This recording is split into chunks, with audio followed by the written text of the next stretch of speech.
Greetings, this is Susan Allen in Boston, Massachusetts, and I'm here to show you my Southwestern Crabcakes that are a part of Paula Deen's appetizer competition.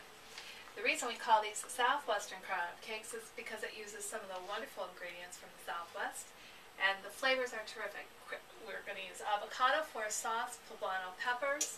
When you cut these, you may want to use gloves, and then lime juice and cilantro. So first we're going to do is make the sauce so that it can chill. We're going to take half of a Hass avocado. We're going to put it in a food processor. We're going to put 2 tablespoons of mayonnaise. And to keep the avocado from going brown, we're going to put in 2 tablespoons of lime juice. And to counteract the acidity of the lime, we're going to add a tablespoon of agave nectar. I like that because it never seems to crystallize.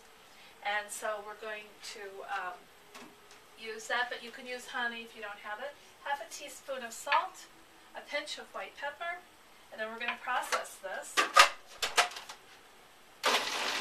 until it's nice and smooth. And we're going to take this and we're going to put it either in a bowl to chill if you're going to use it for your crab cakes and dipping, or if I want to do something creative and pretty on top of the crab cakes, I'll put it in this to chill. So I'm going to do this and we'll be right back to show you how to make the crab cakes. Okay, welcome back. And now we're going to put our crab cakes together. I'm going to start out with 4 ounces of whipped cream cheese. I kind of like the fluffiness. It makes it a little easier to work with in this case. And the best part about the cream cheese is you don't have to use a lot of binders like breadcrumbs. So the flavor of the crab meat really comes out. So I'm going to add 2 tablespoons of lime juice. We're going to add 2 teaspoons of mustard, Dijon mustard. And I'm going to add 2 tablespoons of poblano pepper. Once again, you might want, when you chop those up, if you have any kind of reaction with the chilies, you may find you want to use gloves. I thought I have blisters, so it's always a good idea. Then we've got a teaspoon of cilantro, or a tablespoon of chopped cilantro, and a tablespoon of finely minced chives, and a teaspoon of lime zest. And now we're going to mix this all up together, and we're going to thoroughly mix this before we add the crab meat, because we want to just fold the crab meat in. We don't want to break down, so you really get a full flavor of the crab when you go to taste it. And then I'm going to add half a teaspoon of salt and 1/8 of a teaspoon of white pepper, or a pinch. So we're going to mix this all up.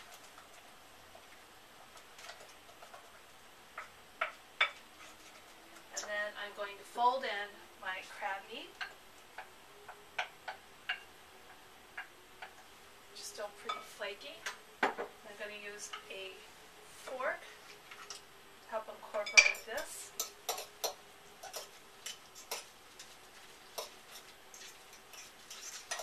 And the wonderful thing about these, I'm not going to pan fry these, but our next step after I put these together is I'm going to do I'm going to brown and saute panko, which will be the outside topping, so that then when we bake them, they'll be nice and brown, but they'll basically be heated through. So you don't have to stand over the stove and watch them cook. So now I've incorporated this all together. It looks wonderful.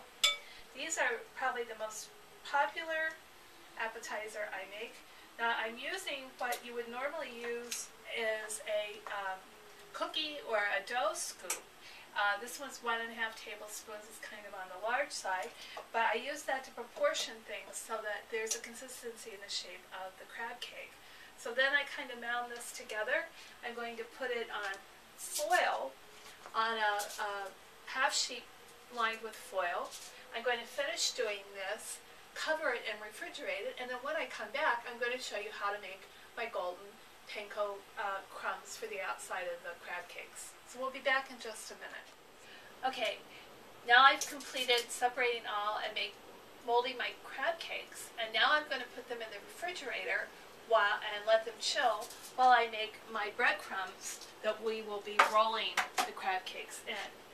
First, we're going to start off with 3 tablespoons of butter, and you can hear that sizzling. And then my recipe calls for 2 cloves of garlic that are smashed. You could use 3. You just want to make sure you get the paper skins off of them, but you want them whole because you want the garlic. You're going to remove it after you brown the panko. So after that starts to cook, you're going to add your panko. Once you smell that garlic, and you should begin to smell it pretty quickly, we're going to just coat the panko with the butter and let that cook until it's golden brown. This takes about 4 or 5 minutes. And you leave the garlic whole because I'm going to show you a set of panko that I already have done. And if you leave it whole, you can see I'm going to remove the garlic from the panko.